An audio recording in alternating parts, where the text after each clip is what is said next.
G'day folks, welcome to another video. The thing we're going to talk about today is UHF and Bluetooth. And to cut to the chase, the thing we're going to talk about is this.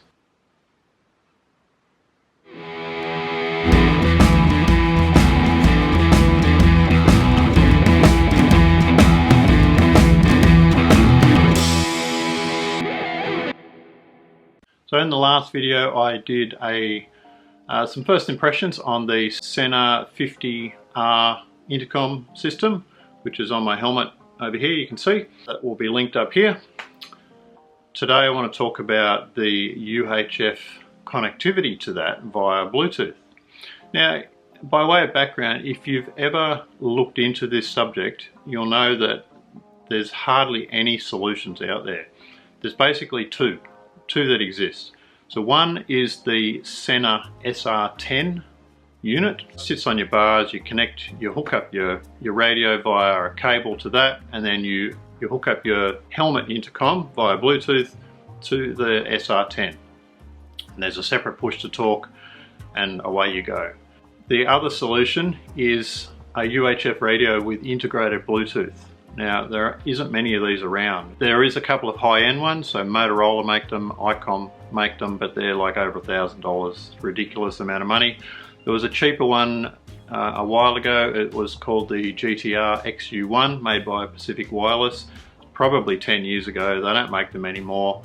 That was probably the best solution, but they're not around. There are a couple of other solutions I've seen people use. They use car UHF radios, a Uniden 5500 I think it is, and mounted in behind the dash, and then hook up some wireless Bluetooth mic adapter thing and hide that away. They're all pretty dodgy solutions, and I didn't really like any of them. I wanted something small, self-contained, and hopefully cheap. In all the research that I was doing and hunting around, I came across these little radios. It's a Baofeng UV5R. They're cheap as, they're like 50 bucks. Along with the Baofeng radio, in my searching I found you could buy these little Bluetooth adapters. It's a little dongle thing, and it plugs into, on the radio there's a port on the side, and the little unit plugs into the side, and you end up with a Bluetooth adapter plugged into the radio. They're sold as part of a kit which comes with an earpiece and a separate push-to-talk button. So I thought, well, if this little unit can talk to the earpiece, maybe it can talk to the center over here. So I bought one of these. First task was to pair this with that, and it worked fine. So it all paired up. The next part was, I didn't really want to use the Baofeng because it's not a waterproof radio. I wanted to keep using my Uniden radio, which is waterproof, and I've got a mount for it. I've got all the cables and chargers. I didn't want to change radios. So how to convert the 2 pins that come out of the back of this into the 1 pin on here. So I've made up a cable which does exactly that. As part of my road to discovery, I've worked out that the Unidens they're pretty old, and this one's given me a bit of grief with static over the radio. So I ditched that and went to the Garmin Rhino 750. Now I'll do a fuller review on this unit. It's an integrated UHF and GPS all in one unit. Now the good thing was that this one also has a 2.5mm single pin plug on the back, which is basically the same as the Uniden. So my cable solution worked. I'll do a quick breakdown of the before and the after systems, and then we'll come back and have a look at the thing on the bike, do a bit of a test, and we'll go from there. The current setup on my bike is that I have the Uniden UHF radio. Up in behind the headlight I have this tangle of cables, plugs into the UHF, there's a push to talk button, and then there's a curly cord which goes to the helmet. With this Bluetooth adapter I've been able to eliminate all of that cord with one little adapter and one small cable. Now, if you consider my entire nav comms system on the bike. On the left hand side I've also got the Montana GPS. As I mentioned, I have gone with the Garmin Rhino 750 unit, and the Garmin is an all-in-one UHF and GPS device. So I have gone from all of this setup down to this. I intend to use this as my main device for, day rides and closer to home sort of stuff. So I'll definitely keep both and use both on bigger rides. You have a backup GPS, which is always a good thing too. Now onto the bike. Right, now I have set up the Rhino and the Bluetooth adapter here on the bike, how I would use them. So I wanted to just give you a quick showcase, I suppose, on how it works and show you that it works. So I've called in an assistant to help me with that.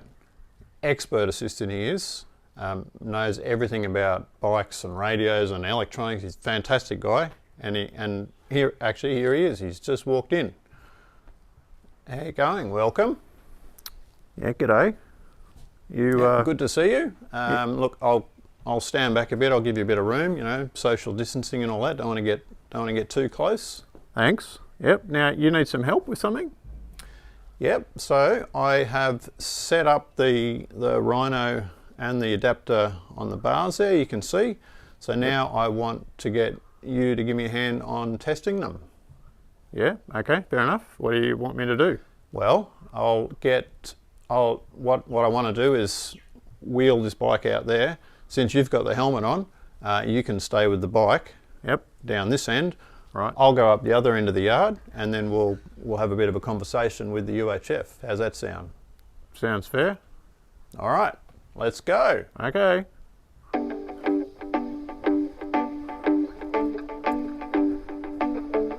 Right, let's get this bike in position. About here somewhere. What do you think? Yeah, look, that's about right. Great spot. All right, you stay here. I'll go at the back, and we'll talk on the UHF. All right. Now, I really do hope that he sorts this out, because I've been after one of these little units for ages. A small, cheap UHF to Bluetooth unit. That's what I want. So here's hoping.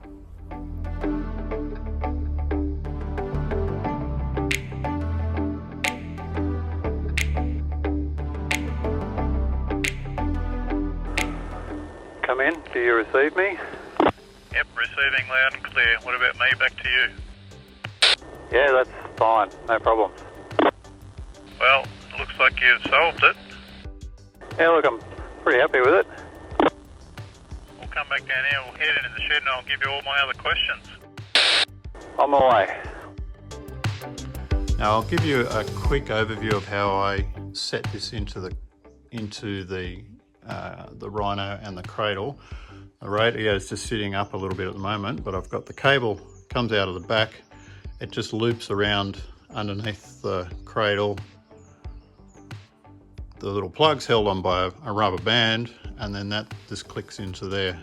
The whole thing's pretty stable. I don't think it's going to fall out or anything. And when you click the radio into place, it all just sits there.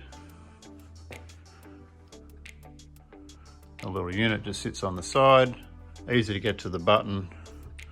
It's where I've got it, it's slightly behind the screen, so it's kind of out of the weather there as well. The push to talk button I have just sitting on top of that, the clutch perch there. It's a slight stretch, but I can get to it with my thumb. It's not a big problem. This is just kind of temporarily there, but with a couple of cable ties you can put that into place and it should stay there. You can get to the charging port on the side there without removing it, so I think that's a reasonable spot for it. Now, I haven't been able to test this because we're in stage 4 restrictions in Melbourne. I can't get out and I can't test it properly. I did a short test, which you may have seen a clip in the in the center review. Obviously it works fine, and it works while mobile, it works while the bike's running, that's all fine. There'll be a number of questions probably. How long does it last? I've done some bench tests. I reckon it will last about 30 hours between recharges. So that's, you know, that's 3 full days of riding and use between having to recharge it. It'll take a couple of hours to recharge. Charges via USB, so that's that. Waterproofness, a total unknown. I'm assuming that it's not waterproof. It's probably water resistant, and depending on where you have it on the bike, if it's behind the screen a little bit, you know, the cable's long enough, you could actually run it just down behind the dash, so that will keep the weather off it. They're small enough and cheap enough that you can just carry a spare, really, if you're that worried about it. Thanks for watching the video. Hope you found this of use. If you want more information on this unit and the cable, have a look in the description below. If you liked the video, if you like the channel, hit the subscribe button, hit the like button, all those things, and we'll see you in the next one.